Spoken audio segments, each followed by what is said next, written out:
If your blood runs orange and blue, this is the pod for you. You're listening to Orange and Blue Bloods, hosted by EJ Stewart and Tommy Beer. Let's get to it. Let's begin with where the Knicks stand right now. So they come into this week tied for the 5th seed with the Brooklyn Nets. The Knicks erased a big lead on Friday to secure a comeback win over the Wizards in Washington, then returned home on Saturday and just obliterated the New Orleans Pelicans in one of the more dominant performances we've seen from the Knicks all season. Knicks standout performances from Julius Randle. He had 46 points in the win on Friday, another big game on Saturday. RJ Barrett had a pretty nice breakout game on Saturday against the Pelicans. He had 25 points in that blowout win. So 2 big wins. Knicks moved to 5th in the standings, tied with the Brooklyn Nets. They're now 2.5 games up on the Miami Heat, who's sitting in that 7th spot, that dreaded first play-in spot the Knicks are trying to avoid. The Heat have lost 4 straight. And now Cleveland, only 2 games back for the 4th spot. So a lot of good happening for the Knicks in terms of where the standings sit right now. Just talking about these wins, how impressive were these wins to you? Both very different, but very important for the Knicks.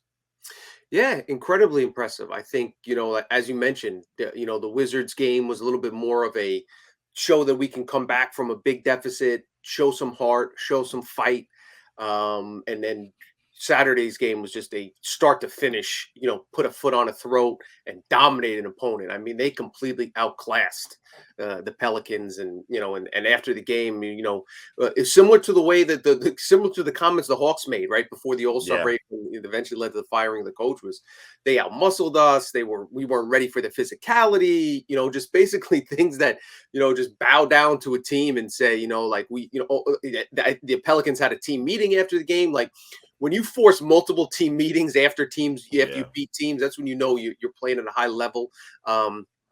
The one, basically the unifying thread through those 2 games was the dominant play of Julius Randle, who continues to play at an incredibly high level. Over his last 6 games, Randle's averaging 29.7 points, 4 made 3-pointers, just 1.8 turnovers, while shooting over 50% from the floor, 40% from the arc, over 90% from the free throw line. Not just putting the ball in the basket, but doing so efficiently, finding open shooters, spraying the ball out to open shooters, just incredibly efficient and effective on the offensive end. And probably more importantly has been his defensive effort, intensity, and just effectiveness on the defensive end of late. Put the clamps on Brandon Ingram, the Pelicans' leading scorer.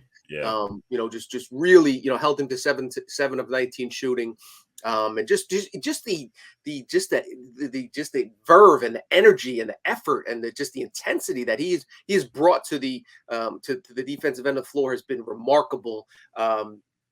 And if he can use that combination of size and skill to overpower opponents on the offensive end and then dominate them defensively as well, that raises the Knicks ceiling just a little bit high. We've talked about X factors. Would Mitch Rob stay healthy? Can RJ Barrett get back on track? But if Julius Randle takes his game to another level defensively, that unlocks a different element of this Knicks team. And the one other thing I'll add from Saturday's game, which was really important, I thought, was, as you mentioned, a breakout game from RJ Barrett. The points were nice, but the 7 assists I thought were really good. Once he gets because we know he can get his foot into the paint. That's the one skill that's translated, basically since he came into the NBA. Can go left, can go right. Obviously better going to his strong hand, to his left hand. But a lot of times he'd force shots, look to get fouled. And that led to not only a low field goal percentage, but frustrated teammates who were standing in the corner wide open, waving their arms. It seems like RJ's doing a little bit better job focusing on seeing the full floor. And that's benefited the Knicks as well. So sum it all up, and the Knicks are rolling right now. And the fact that we talked about these 2 games, and we haven't even mentioned Jalen Brunson's name yet, goes to show you that this team is playing well, and that they're a good team, they're a deep team, they're a scary team, and they're a team to be taken seriously at the moment. Absolutely. And you mentioned how we talked about X factors, and we don't talk about Julius Randle, in part because he's almost like the constant. He's the control. Like, pretty much night in and night out where you're going to get from him. And again, that for me to even say those words is kind of crazy to me, given where he was last season. To me to say that I know I'm getting Julius Randle every night. That was not the case last season. But this season, you kind of know. He's gonna he's gonna answer the bell. He's gonna come out strong in the first quarter, and he's gonna have a pretty good game most nights. I mean, even in nights where he doesn't shoot that great, he finds a way to kind of get his volume numbers. Like, he's had another phenomenal season. And what I see from this Knicks team is a team that really is becoming a team. Because when you mentioned the fact that we haven't mentioned Jalen Brunson, and he kind of had two of his worst games he's had in a while in a row in these two games. I don't know if maybe the layoff and the All-Star break kind of got him out of his rhythm. That's what it looks like to me a little bit. But the fact that he had those games and the Knicks were still able to find other players to step up when they needed to. So in Washington, it was Julius Randle saying, all right, I will just double my output basically, and just carry the team to this win. I mean, that first half, he was the only reason they were in the game. I mean, he was just, the Knicks looked like they were going to get blown out, and he just dominated the first half. As soon as Kyle Kuzma gave him the little sign, he was like, all right, time to get going. And he just was awesome. And then in this last game, Brunson again, sputtering a little bit, RJ Barrett can pick you up. And that's what I look at this team, and I tweeted over the weekend, like, this is a dangerous team for those top four teams in the Eastern Conference. This team has multiple bucket getters. This team is physical. Now this team is starting to defend at a high level. You mentioned how they just put the clamps on Brandon Ingram, and it was multiple guys.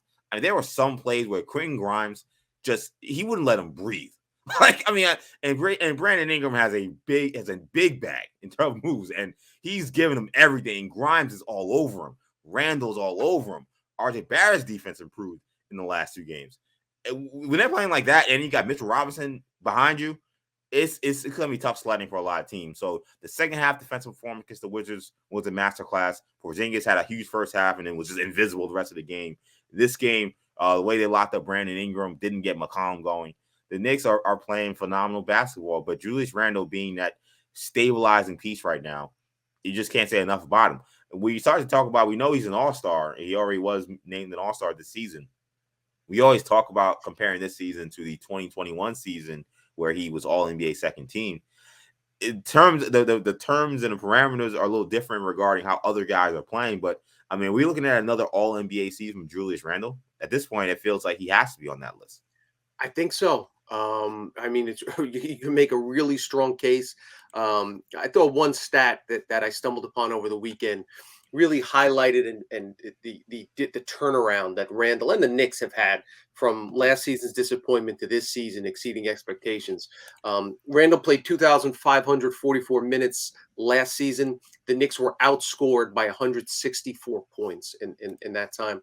This season, he's played 2,221 minutes. The Knicks have outscored their opponents plus 146. That's basically a 300-point turnaround from one year to the other. A lot of it, obviously, Jalen Brunson gets a is a major factor in having a solid point guard.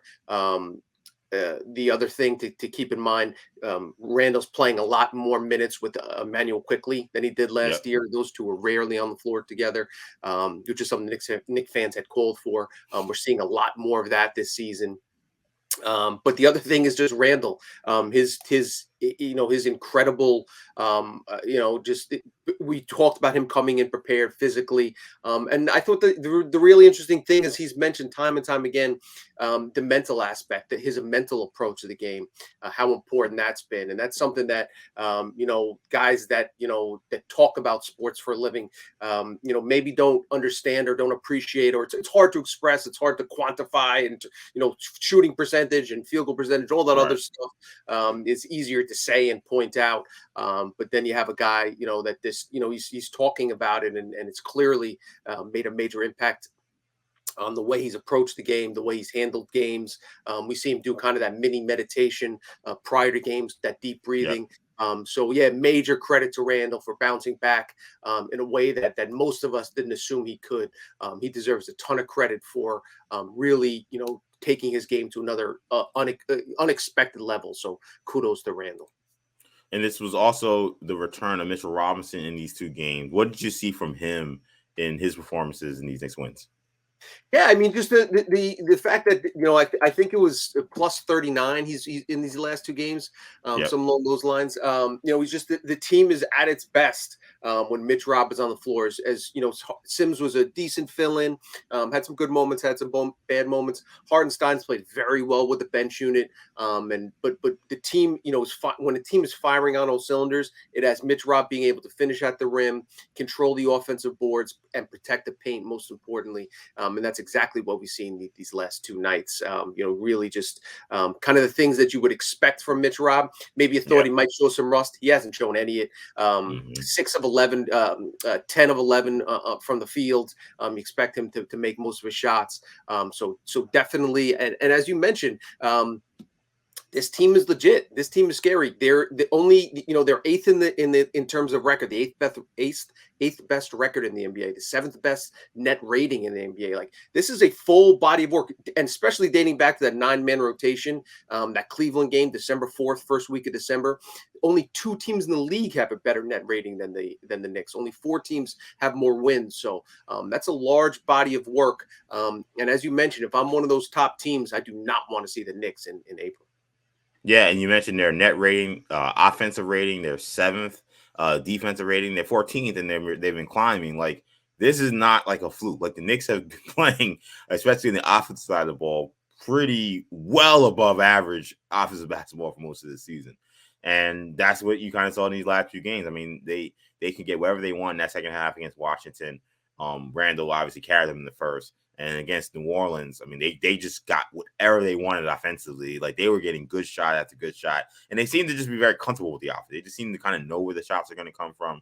It's rare to me, at least these last few games, where it felt like you saw somebody just force up a terrible one. It was actually, anytime it happened, it stood out so much. Like, Randall took like one really bad one in the Pelicans. I remember I'm going, what the hell was that shot? But like, I hadn't said it all game because like they were just kind of, it was like a perpetual motion, as Clyde Frazier would say. I mean, they're really in tune with how they want to play. They have an identity, which I think is maybe one of the most important things an NBA team has to have. If you want to have success, you got to have something you can hang your hat on, something you're trying to do offensively. And the Knicks team know what they want to do offensively. They know they're going through their 2 top guns and Randall and Brunson. They know RJ's that third scorer. He's going to try to get into the paint. They know they got a bunch of shooters they're going to try to get the ball to quickly. Grimes, those guys have their roles. And now that everybody's comfortable in their roles and they know what they're trying to do night in and night out, they have a very good chance to win because they got talent. And when I watch the Knicks play, sometimes you just watch a team and you can just see, oh, this is a good team. When you're watching your team, sometimes it's hard to like kind of take yourself out of just like obsessing over every little thing that's happening and what they're doing right and what they're doing wrong. Sometimes like I like to just kind of take a step back and just watch, especially that Pelicans game, watching these 2 teams. The Pelicans didn't have Zion Williamson, but a team with talent, a team with guys that, some Knicks fans will clamor for. Like, we had someone in our mailbag asking about Brandon Ingram. So they don't got bums over there. I mean, people wanted a CJ McCollum last season. So I'm watching these guys get just cooked by Randall, by Brunson, by RJ. And I'm like, they have a good team. Like, this is a good team. The Pelicans are having major problems guarding them. So when you get down to the stretch as the season winds down, a lot to be excited about. But shout out to the whole team and shout out to Mitch Robinson coming back double in his first 2 games. Again, no rust, came in, made an immediate impact on the glass. I thought his teammates also did a good job looking for him as well. Yeah. It's almost like they kind of knew we need to get him going early. Don't make him kind of get feeling like he's not part of the offense. So good job all around by the Knicks in these 2 wins. Yeah, especially on Saturday night, and it was obviously they were honoring the '73 champs, the 50th anniversary, and I just thought the best way to pay homage to that team was to play like that team, and that's kind of what we saw. Unselfish, giving up a good shot to get a great shot. Just defensively, it was just that's kind of what you want to see, and that's what we saw.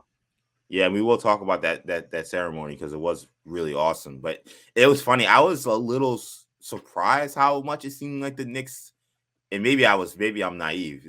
They seem to really care about putting on that kind of performance in front of those guys in that game, knowing how special that night was. And because 1973 was 50 years ago, and we're so removed from that, and so many of these players aren't from New York, except for I guess Obi Toppin, and a lot of these guys don't have that connection to the Knicks franchise. I kind of didn't know how important this night would be for them, and it clearly was. So credit to the guys for showing up the way they did. And I agree. I think they definitely did want to embody the spirit of that 73 team. And we will talk about that celebration in a little bit. But first, let's talk